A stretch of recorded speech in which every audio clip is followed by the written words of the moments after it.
My privilege to introduce my Northwestern University colleague, Vladimir Voevodsky. He got his PhD in 1992 from Harvard, and in his PhD thesis he began a program of a new conceptual way of doing abstract algebraic geometry. And this is an outgrowth of work of Grothendieck, and it's a beautiful blend of abstract algebraic geometry and homotopy theory algebraic topology.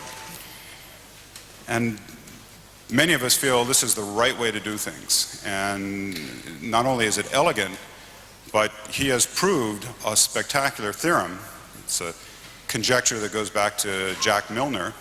And this theorem about Galois cohomology has applications to quadratic forms, and one of its implications is the best new theorem in algebraic K-theory we've had in many years. So I'm delighted to hand the mic over to Vladimir, who will tell us about homotopy theory of algebraic varieties. And now there's a new title, or A1 homotopy theory.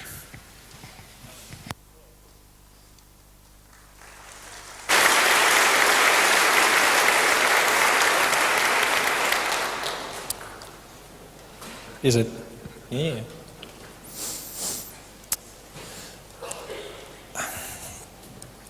So I will start by recalling some standard conventions and notations of abstract algebraic geometry, and in the process I'll even give a definition of an algebraic variety which is sufficient for the purposes of my talk.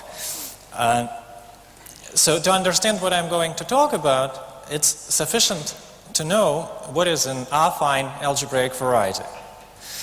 And by definition, which I want to use, an affine algebraic variety over a field K is basically the same as a finitely generated commutative associative algebra over this field K. So my notation Fk is a notation for the category of affine algebraic varieties over the field K, and by definition this is just the category opposite to the category of finitely generated commutative associative algebras over the field K. So algebraic geometrists like to distinguish objects of these two categories, even though they are exactly the same, by denoting the canonical tautological contravariant functor from one category to another by words spec. So if R is a commutative associative algebra, then spec R is exactly the same commutative associative algebra, but considered as an affine algebraic variety. So now about the words finitely generated. So all algebras we're going to talk about are of this form. So it's any such algebra can be represented, not uniquely of course, as a quotient of the polynomial ring in some variables with respect to an ideal generated by some polynomials in these variables. So in this case, when one considers spectrum of such an algebra, or when one considers such an algebra as an algebraic variety, one says we consider algebraic variety given by the system of equations f1 equals 0, blah, blah, blah, fm equals 0. So the most important notation is this one, is the notation for so-called affine space over K. So affine space over K is the algebraic variety corresponding to the polynomial ring over K.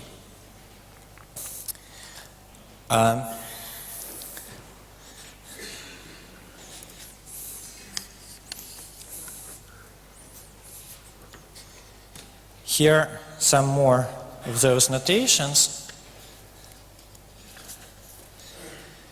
So, in fact, let me say a little more about it. If I consider the category of algebraic varieties as an abstract category, it has one nice property. Namely, it has a final object and fiber products, and in particular direct products. So the final object is given by spec K, because K is the initial object of the opposite category. So this just repeats what I already said, is the definition of affine space, and a very special role in this whole theory is played by affine line. So basically, what I'm supposed to talk about is a homotopy theory for algebraic varieties, which is based on the idea that the category of algebraic varieties with an affine line looks similar to the category of topological spaces with the unit interval. So one can use affine line to define some kind of homotopies, algebraic homotopies, in the category of algebraic varieties over an arbitrary field. And of course it was understood very long ago, but as a big surprise it came that in fact one can stretch this analogy very, very far, and that almost all the constructions in topological homotopy theory have non-trivial counterparts in this A1 homotopy theory. This includes things like homology and cohomology, homotopy groups, cobordisms, K-theory, Stinard operations, you name it, anything has an analog, and as a rule it's a non-tautological analog. So I will start by telling the story of algebraic singular homology. So let me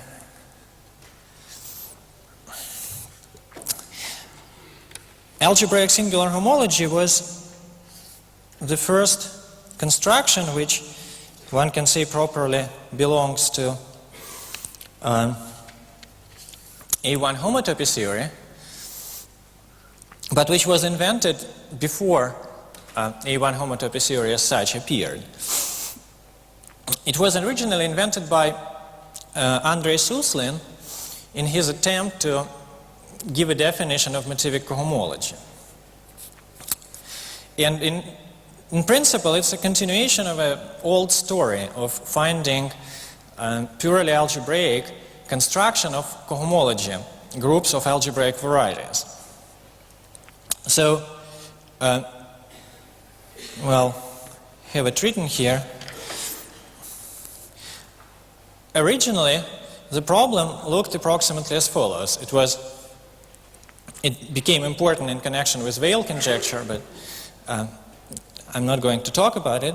So, given a system of algebraic equations over a field C, let's say, then the set of solutions of this system is the topological space. And in particular, I may consider the cohomology groups of this topological space, let's say with finite coefficients.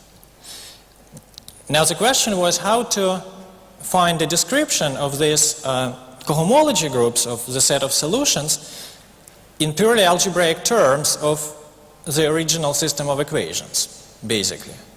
And this problem was solved in a very fancy way by Grothendieck in the 60s, who invented étale cohomology. Now,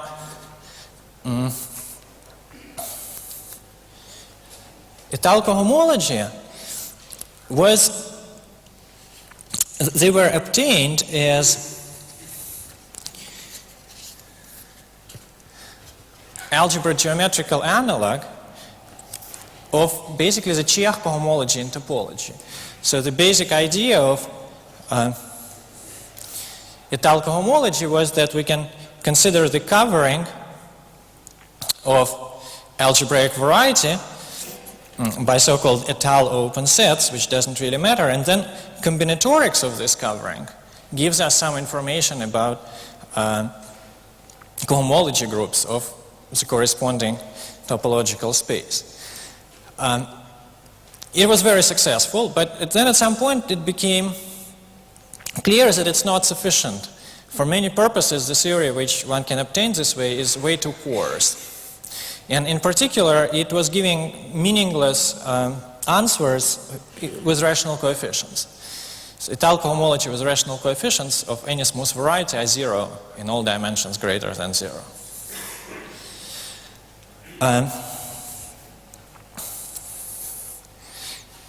And algebraic singular homology was the first successful attempt to overcome this difficulty, to find a purely algebraic approach to homology as opposed to cohomology of algebraic varieties, which gives correct answers for finite coefficients and also reasonable answers for rational coefficients. So let me tell this story with some concrete computations. So first of all, I'll recall Dalton theorem from topology. So that's a very simple gadget. So suppose we have a topological space T. We may consider its symmetric products. So just take T to the power n and take the quotient with respect to the permutation action of the symmetric group. Then if I consider continuous maps from any space X to the disjoint union of all symmetric products, then this set has a natural structure of an abelian monoid. So one can add such maps in an obvious fashion. And we may consider, so this plus sign over here denotes the abelian group associated in the naive way with an abelian monoid.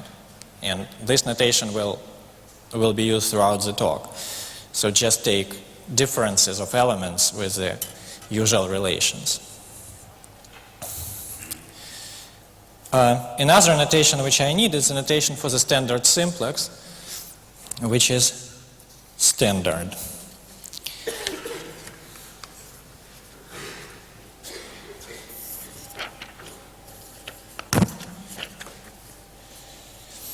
Now we can do the following thing. Let's consider the abelian group associated with the semigroup of with the abelian monoid of maps from I-dimensional simplex to the disjoint union of symmetric products of T. So the phase maps, inclusions of lower dimensional simplex into higher dimensional simplex, give us homomorphisms from this group to this group. And we can take their alternated sum, as we were taught in usual topology courses, and this will give us a complex. It will give us a complex of abelian groups. Dalton's theorem, in the form which I want to use it, asserts that homology of this complex of abelian groups are the same as usual singular homology of the topological space T. So one can use this construction to define, one can use this construction as a definition of singular homology of a topological space T. Now let's try to do exactly the same thing, but instead of a topological space, we'll put in an algebraic variety and see what happens.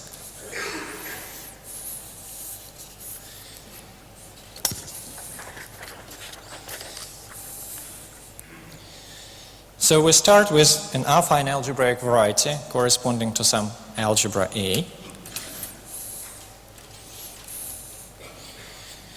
Now, symmetric product of an algebraic variety V is defined as written here. So spec of A tensor n is just the direct product of n copies of spec A. And then spectrum of the ring of invariants with respect to the action of symmetric group on the nth tensor power of A is called the symmetric power of V. That's an elementary construction. So this gives us symmetric powers. Now we also need simplices. Well, this is also a long-known thing, that one can define algebraic simplex as just algebraic variety given by equation sum of the coordinates equals 1. In topological setting, we also add inequalities, that all the coordinates are greater or equal to 0. But from the homotopy theoretical viewpoint, it's completely unnecessary. Indeed, if we look at how these algebraic simplices look like, we discover approximately the following gadgets. So they look just as usual simplices do, except that all the faces are extended infinitely, are extended to infinity. Of course, we have all the standard face maps going between those algebraic simplices, which are inclusions of those faces. So now I do have a notion of symmetric product, I do have a notion of a simplex, I do have the notion of face maps. So I can reproduce my definition of the complex just verbatim. And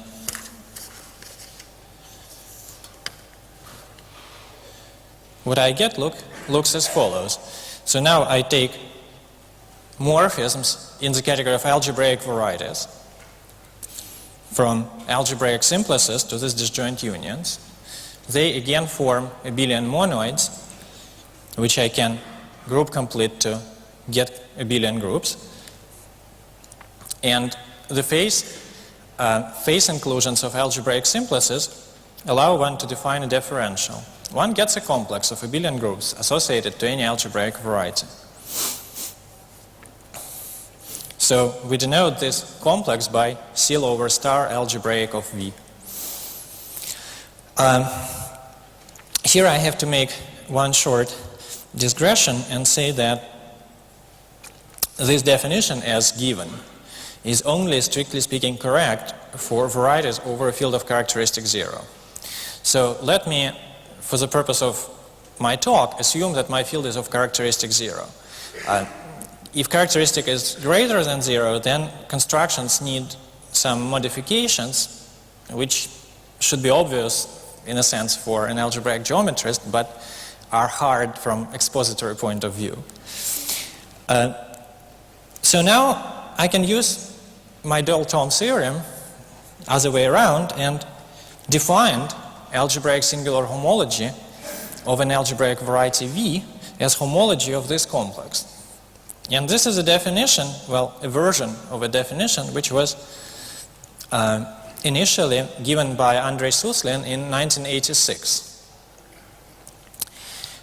Similarly, we can define, of course, homology with coefficients in an abelian group A, just taking a tensor product of our complex with this abelian group. This complex consists of 3 abelian groups, so no complications arise. So when Suslin introduced this algebraic singular homology, he computed them in some simple cases. And I'll go over the simplest possible computation of this kind, which I'm sure Andrei went through also.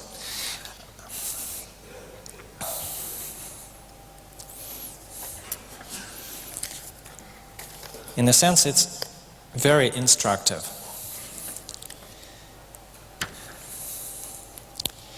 So let's consider an algebraic variety, which we all know from high school, or middle school probably, which is called hyperbola. It's an algebraic variety given by the equation xy equals 1. If you project it to one of the axes, then it projects 1 to 1 on the complement to the point 0. So one also denotes this variety by affine line minus 0. It's in a sense a formal notation.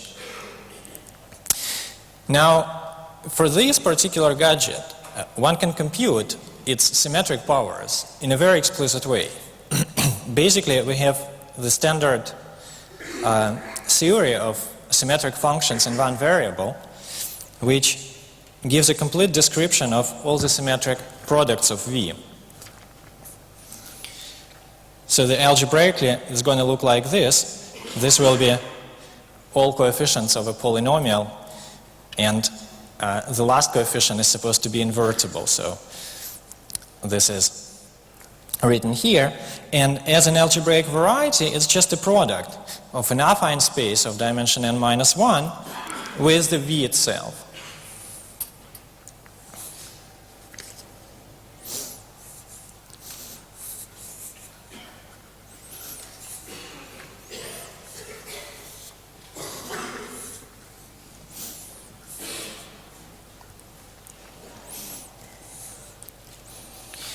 Now, for such simple algebraic varieties, this complex, which we used to define algebraic singular homology, can be analyzed very explicitly in a very simple way.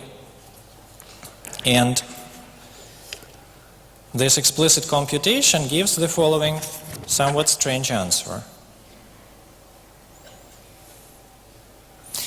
I'm considering everything over C to make life easier.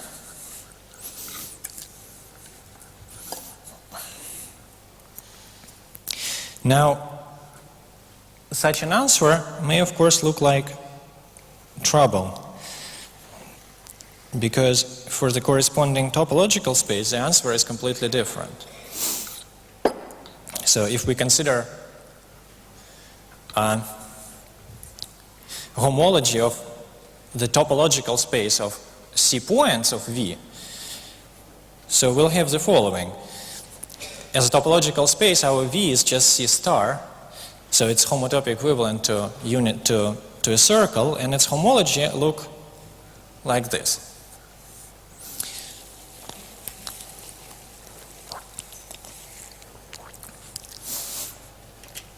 Now, a miracle happens when one goes to finite coefficients. In fact, it's long known that with integral or rational coefficients, one is not supposed to expect the answers for algebra geometrical situation to be the same as for topological situation. But one does expect them to be the same with finite coefficients. Let's see what happens.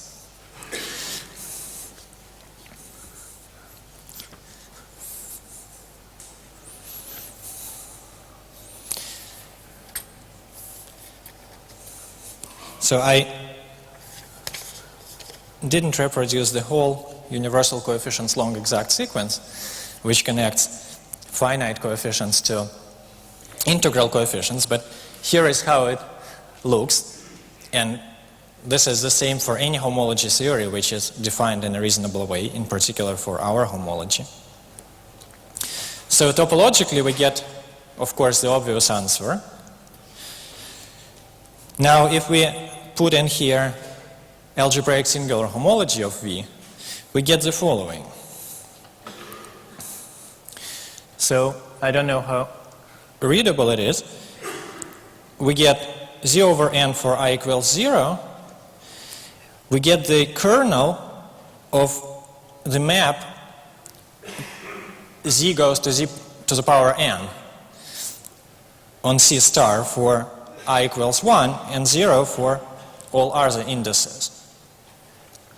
So of course, since C is an algebraically closed field, this kernel, which is the group of n roots of unit in C, is in fact for C canonically isomorphic to Z over n. So it turns out that with finite coefficients, these two different definitions agree, even though for integral coefficients they don't look alike at all. So this is the first computation which I'm sure Andre did and which I did when I independently got interested in this construction. And the next natural step is to, at least for both of us it was natural step, was to see what happens if instead of v I take v square.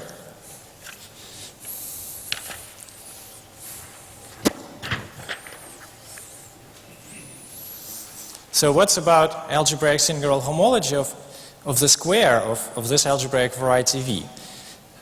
So geometrically, if v represents the complement to point 0 in affine line, then v square represents the complement to the coordinate cross in the affine plane.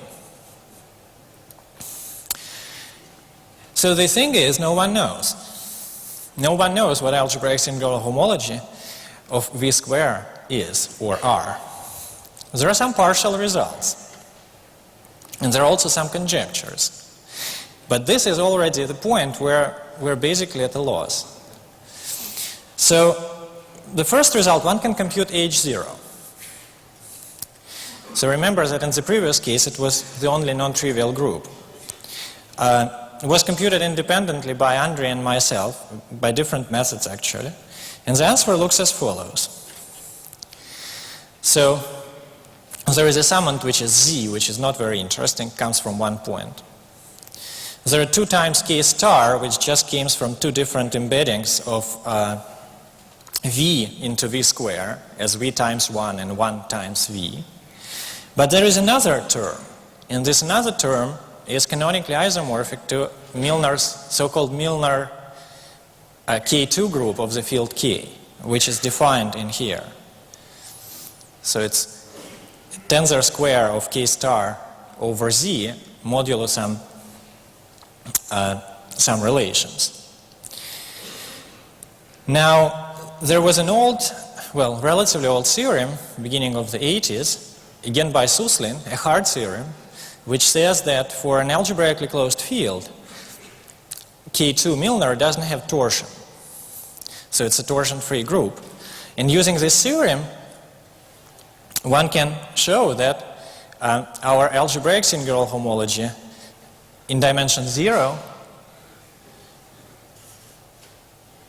agree with topological homology in dimension 0. So it's just z over n.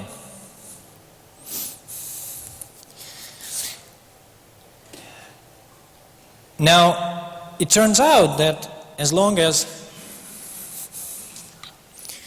we are thinking about finite coefficients, life actually is as good as we want it to be. And the following is the first, from my point of view, this is the first positive result in A1 homotopy theory, in a sense. This is the result of Andrei and I meeting in Northwestern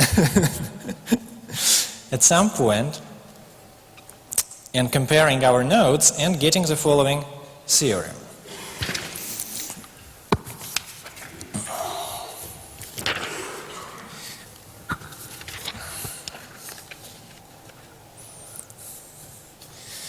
So it turns out to be possible to show that algebraic singular homology and topological homology for finite coefficients really agree for all algebraic variety over C. The proof of this theorem is extremely, what is the word? Involved, abstract, indirect. So it's not done by computing this hand side. It's done by formally showing that basically both theories have enough properties in common to be able to show that they're the same, and those properties are not exactly the usual properties which one looks at in the case of homology theories. So the situation is partly satisfactory for algebraic singular homology with finite coefficients, partly because the theorem holds only over C, or more generally over an algebraically closed field. As soon as we go to fields which are not algebraically closed, which is of course the actual purpose of having a purely algebraic approach to homology or cohomology, to be able to apply it to arithmetics or some other things like that, This theorem definitely fails. It's very easy to see. And its obvious analog, that algebraic singular homology should be the same as Etalco homology in some sense, fail also. And we still don't know what the reasonable, even conjectural analog of this result should be for fields which are not algebraically closed. There is a very particular case which describes algebraic singular homology of varieties of the type v to the power n, where v is this a1 minus 0, which I started with, for all fields and finite coefficients.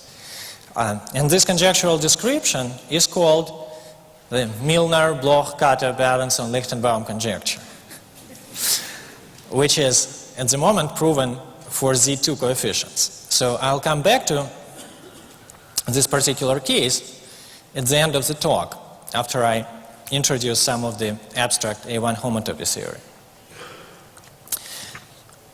And before I go to this general definitions and constructions, I want to mention another thing, another conjecture, in fact. So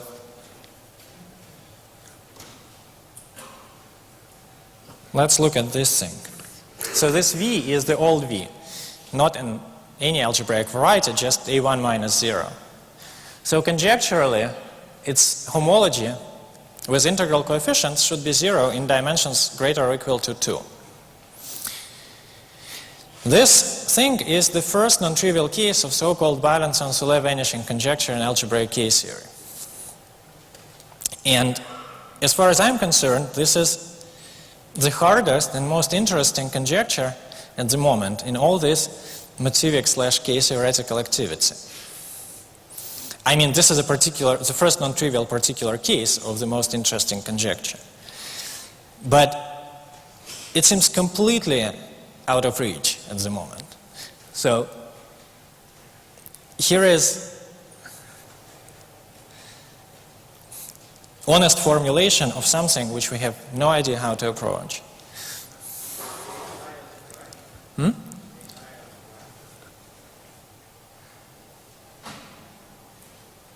Yeah, HI algebraic, yeah, sure. Sorry.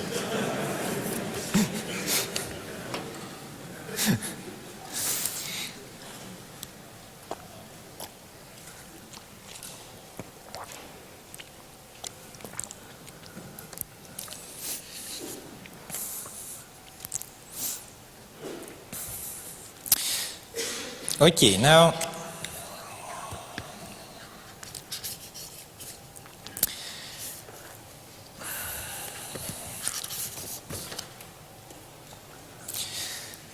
let's look at this formula. So, in fact, I formulated Dalton's theorem in a very non-traditional way, just in the way which was most convenient to me from the expository point of view. The classical formulation of Dalton's theorem looks as follows. It says that homology of a topological space T is the same as homotopy groups of the group completion of the abelian monoid of disjoint unions of all symmetric products of T. Or I can rewrite it by saying that this is the same as the set of morphisms in the homotopy category, pointed homotopy category, from I-dimensional sphere to this group completion thing. In this form, this definition of homology has a very symmetrical definition of cohomology. In fact, as any person doing homotopy theory will say, cohomology of a topological space T are maps in homotopy category from T to the Eilenberg-MacLane space. And now, what is the Eilenberg-MacLane space? Eilenberg-MacLane space is, of course, this. It's the group completion of the abelian monoid of symmetric products of I-dimensional sphere. So, in topology, I have two very nice symmetrical definitions of homology and cohomology. One is take maps from sphere to group completion of infinite symmetric product of a space, another one take maps from this space to the group completion of infinite symmetric product of the sphere. As we saw, the first definition worked very well in algebra geometrical context and gave us algebraic singular homology. So one may ask, can we make the second construction work also? And maybe we'll get some theory of cohomology, which will be interesting. So the obvious way of trying to do it, kind of the honest way, is just try to give algebra geometrical meaning to every single symbol which is written on this transparency. And this is precisely what the A1 homotopy theory does. It provides meanings to all the constructions involved, in particular, on this transparency. And of course, as a result, we get in particular cohomology theory, which is called motivic cohomology.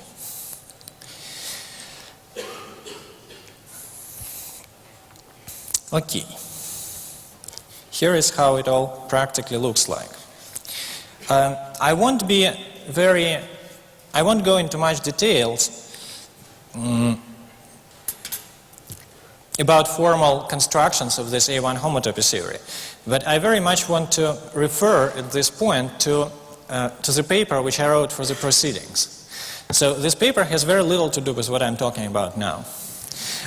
In fact, this paper, what it does, it gives a very honest, without any cheating, short introduction to A1 homotopy theory with all the definitions given precisely, and all the results given precisely, and all the proofs omitted. So, but since it's mostly a matter of finding proper analogs of topological constructions in algebra geometrical setting, constructions in this particular case are more important than proofs. Proofs, in fact, are mostly formal on this level. So I think this paper really gives an introduction to this A1 homotopy theory, and one can find all definitions given very carefully there.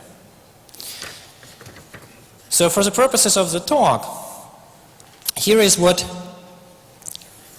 A1 homotopy theory does on the very superficial, well, on the very general level. First of all, the category of algebraic varieties, affine or non-affine, is extraordinarily inconvenient for doing homotopy theoretical constructions. The main trouble is that while this category has fiber products, it doesn't have push forwards, it doesn't have colimits. So some trivial, for example, if I want to define what a sphere is, I can say that, okay, I do have a definition of a simplex. And I do have a definition of the boundary of this simplex, which are all these embedded simplexes of smaller dimension. So I can try to define my sphere as a quotient, as the result of a contraction of the boundary of the simplex to the point. But in the category of algebraic varieties, you cannot do it. This procedure doesn't have a solution. So the corresponding diagram doesn't have the colimit. So in order to be able to work efficiently with algebraic varieties, with homotopy theoretical constructions, for algebraic varieties, one has to extend this category somehow to enable us to basically to take colimits. That's the most important part of it. So the first step is that one replaces the category of algebraic varieties by something which I call the category of spaces over K. It's a very formal construction, which basically consists in smartly adding all colimits of all diagrams to the category of algebraic varieties. The next transparency gives a list of basic properties of this category of spaces, which are, as far as I understand, more or less sufficient to work with them. You don't have to know what space is, as long as you know what properties they have. So the first most important property is that the category is what topologists say, is complete and co-complete. So any diagram has limit, any small diagram has a limit and a co-limit. It's also, again, what topologists and category theorists say, Cartesianly closed. So for any two spaces, there is a function space, and the standard relation holds. And finally, of course, spaces come together with a functor from algebraic varieties to them. So any variety may be considered as a space. The category of spaces is kind of an envelope around this category of algebraic varieties.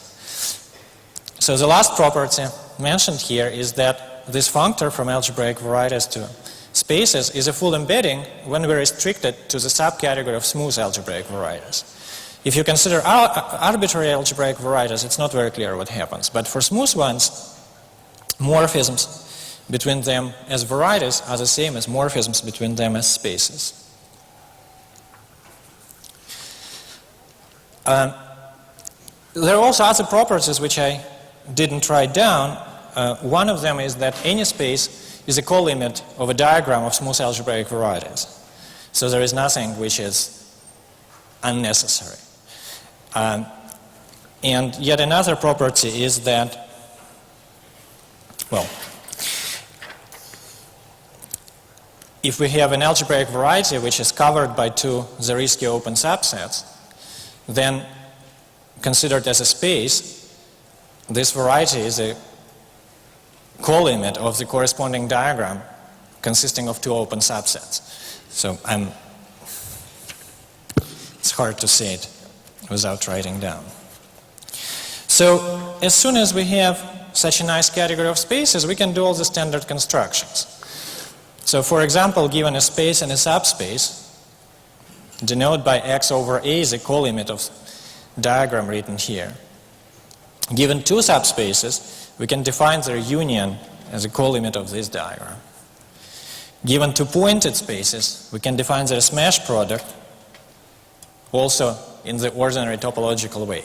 So as soon as we have co-limits, we can do all standard manipulations.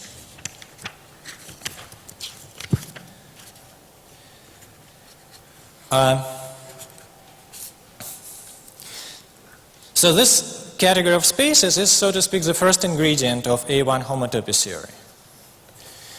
The second one is the class of morphisms in this category of spaces, which is called the class of weak equivalences. Well, in fact, there is more. There are also classes of fibrations and cofibrations, but let me not talk about it. So, the main properties of weak equivalences are written here. So the most fundamental one is that algebraic 1 simplex is weakly equivalent to the point. Algebraic 1 simplex, as one can easily see from the definition which was given at the beginning, is abstractly isomorphic to affine line. So this first property just says that affine line is contractible. It's the same as the point.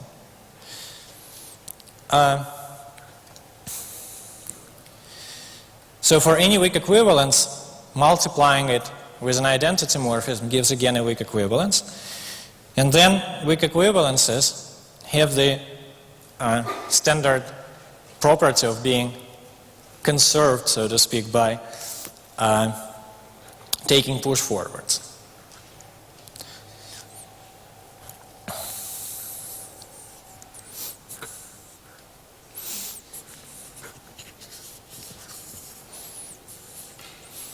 Again, I'm skipping this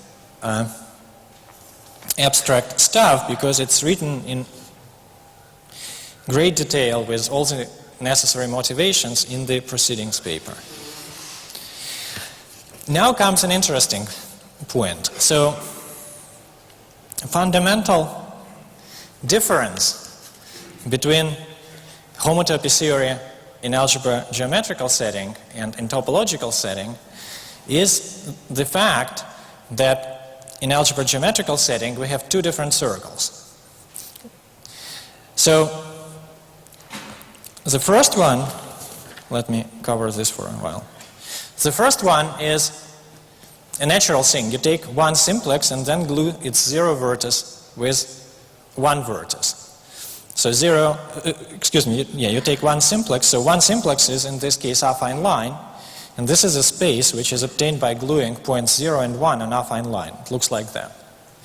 It can be represented by affine cubic curve with double point if one wants to represent it by an algebraic variety. But it's much easier to think of it as affine line with points 0 and 1 glued together. This thing is called S1S, or simplicial circle. This small letter S here stays for simplicial. And there is another circle, which is our familiar algebraic variety V. So clearly, because it looks like affine line without point 0, from the homotopy theoretical point of view, so it's something like C star. From homotopy theoretical point of view, it's also a circle. And this circle is called S1T. And T here, even though it's a small t, it still stays for Tate. It's called the Tate circle. These two circles are completely orthogonal. There are no non-trivial morphisms between them in the homotopy category. And they're both important for developing the homotopy theory. So here are some examples of both how these circles come up and of some weak equivalences. So this gadget here is SL2. So it's an algebraic variety given by the equation AB minus CD equals 1. It's a three-dimensional affine algebraic variety over K. In this theory, it's weakly equivalent to the smash product of one-dimensional S sphere and two-dimensional T sphere. By the way, I'm sorry, I forgot to write it down. So we have a definition of a circle, and then of course one defines n sphere as the nth smash product of circle with itself. So it's a smash product of n copies of the circle with itself. So SL2 has this description. The next gadget is, excuse me, not affine, but since it's an example, I allow myself to use it. If I take Pn and contract Pn minus 1, which I can do because I am in the category of spaces, then this is a smash product of n-dimensional S sphere with n-dimensional T sphere. In particular, P1 is a mixed two-sphere. It's the smash product of S1S and S1T. And here is another example. So all the things which intuitively look like spheres are indeed weakly equivalent in the category of spaces to some mixed spheres. Finally, one can prove, and one actually proves, the following theorem, which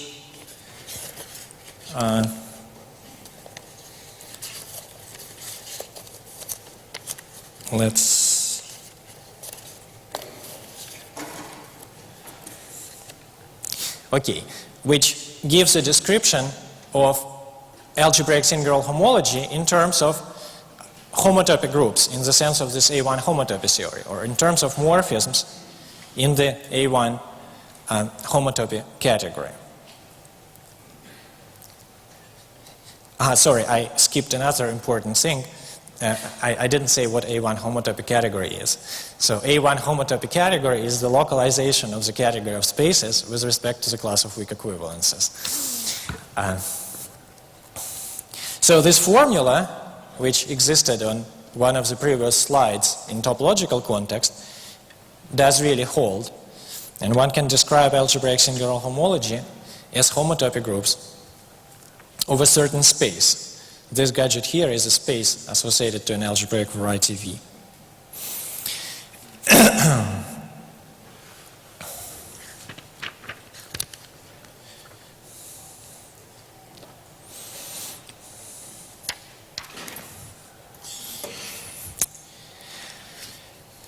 Now we can use this serum here to extend our definition of algebraic singular homology from algebraic varieties to more general spaces. I'm not going to do it for arbitrary space, just do it for spaces of special form. So I'm sorry for extra notations, but that makes life easier. So one denotes for an algebraic variety V by L of V the space, which is written here. So this space is the following. I start with taking the disjoint union of all the symmetric powers of V, which I cannot do in the category of algebraic varieties, but I can do in the category of spaces, because it has all the colimits, in particular infinite disjoint unions. Now this thing is going to be an abelian monoid in the category. And if I have a category with all limits and colimits, and I have an abelian monoid in this category, I can consider the associated abelian group. So the construction of abelian group associated to an abelian monoid can be carried out in any category with limits and colimits. So what's written here is just abelian group object associated to the abelian monoid object written inside the brackets. And we denote it by L of V. It's an abelian group space. Now if I have a space which is not an algebraic variety, but some expression of this form, so it's an algebraic variety with a union of subvarieties contracted to a point, then I formally define L of X for such a space by taking the quotient abelian group object and then forgetting the fact that it was an abelian group object. So this ab over here stays to indicate that the quotient is taken in the category of abelian group objects, and then the abelian group object structure is forgotten. Finally, I can define algebraic singular homology for all spaces of this form by this formula, which agrees with my previous definition for varieties according to the theorem which I moved too much up.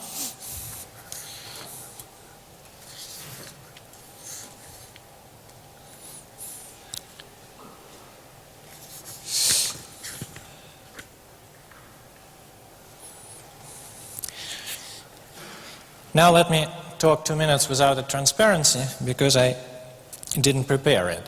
So one of the reasons to introduce this notation L of X for spaces more general than algebraic varieties was to enable me to talk about L of spheres. So one way to define Eilenberg-MacLane spaces in topology, as I mentioned, is to take infinite symmetric product of a sphere and then group complete it. The resulting gadget is a model for the Eilenberg-MacLane space. So here we can do exactly the same thing, except that now we have much more spheres. We have spheres indexed by 2 integers, because we have 2 different circles. So taking L's of these different spheres, we get a bi-indexed family of spaces which are called Eilenberg-MacLane spaces. Considering morphisms in the homotopy category from a space to an Eilenberg-MacLane space, we get a group which is called the motivic cohomology group of this space. So I'm again refer to the paper in the proceedings and not going further into motivic cohomology stuff, except for one particular example. So there is one very important case. Cohomology of the point is the same as homology of the sphere. If you look at the definition in terms of these things, then homology of a sphere and cohomology of the point are represented by the same set of morphisms. So if I'm interested in motivic cohomology of the point of my base field, this is the same as algebraic singular homology of the sphere. So in particular, I may look at this group over here. So this is one of possible representations for motivic homology groups of the field K as algebraic singular homology of the sphere. One can guess, those who know what motivic homology are, one can guess the proper indexing looking at the right-hand side. So there is a realization functor. There is, now of course I have to operate, talk on a more sophisticated level and talk about things like derived categories of sheaves in the Étale topology or something like that. There are realization functors. There are functors which go from the homotopy category, A1 homotopy category of algebraic varieties, to all the usual recipients of cohomology theories in algebraic geometry. In particular, there is a realization functor which goes from homotopy, A1 homotopy category to the derived category of complexes of sheaves in the Étale topology over spec K. So,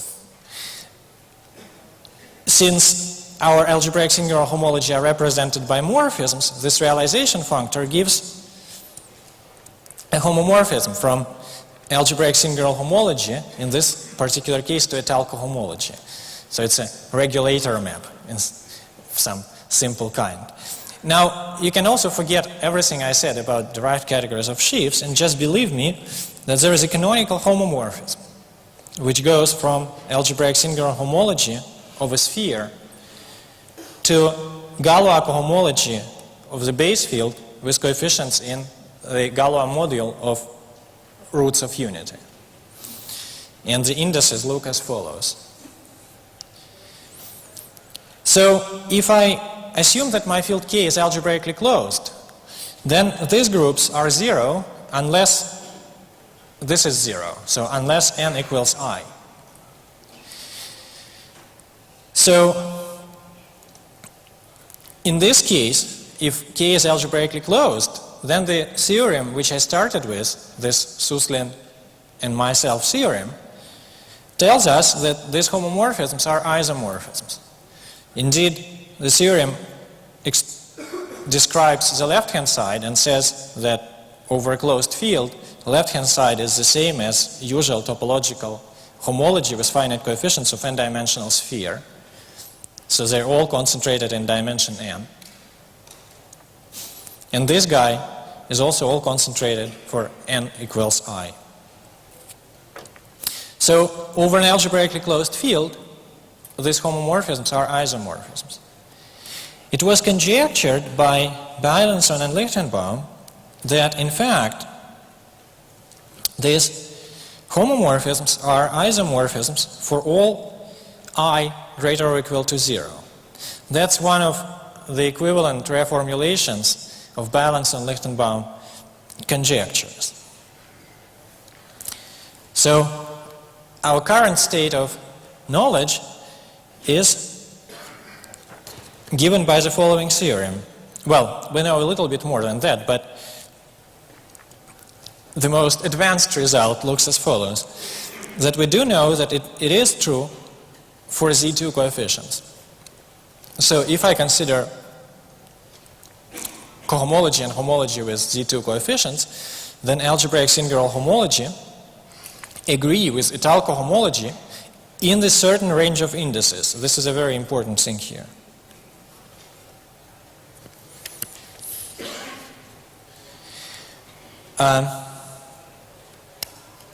So, on the other hand,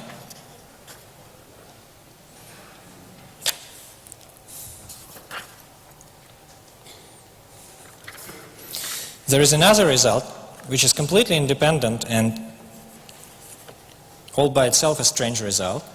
One can compute algebraic singular homology with finite coefficients in dimension 0 for a sphere and prove that this is the same as Milnor's K theory. It's done by an explicit computation, but the meaning of this result is in fact very strange. No one tried to analyze it properly, but because the proof is simple, but the meaning is strange. So where Milnor's K-series is defined over here. So combining these two results, one gets what's called the Milnor conjecture, which was the first big success of all this approach to cohomology and to homotopy theory. So this corollary over here says that Galois cohomology of a field with Z2 coefficients is the same as Milnor's K-series of a field, modulo 2 divisible elements. And finally, if we want to completely get rid of all new objects like Milnor K-series, we can move one bit further and we get the following final corollary of all this stuff, which says that for any field K of characteristic non-equal to 2, the cohomology ring of Galois cohomology ring of K with Z2 coefficients is a quadratic algebra. So all its generators lie in H1 and all the relations lie in H2. Now this is a statement purely about classical thing, Galois cohomology of fields, which is applicable to absolutely any field of characteristic non-equal to 2, which has a simple formulation and which must have some reasonable proof. And I should say that we have no clue how to prove such a thing except by going through all these moves, first comparing it with motivic cohomology and then doing another very strange comparison of motivic cohomology with Milnor K-series. So I'm ending my talk by this thing. I really want to attract attention to this statement. This is a classical statement in a sense. This is a statement about classical objects. It must have a simple proof, which doesn't go through all this stuff, or at least an explanation. But we have no clue how to find it. Thank you.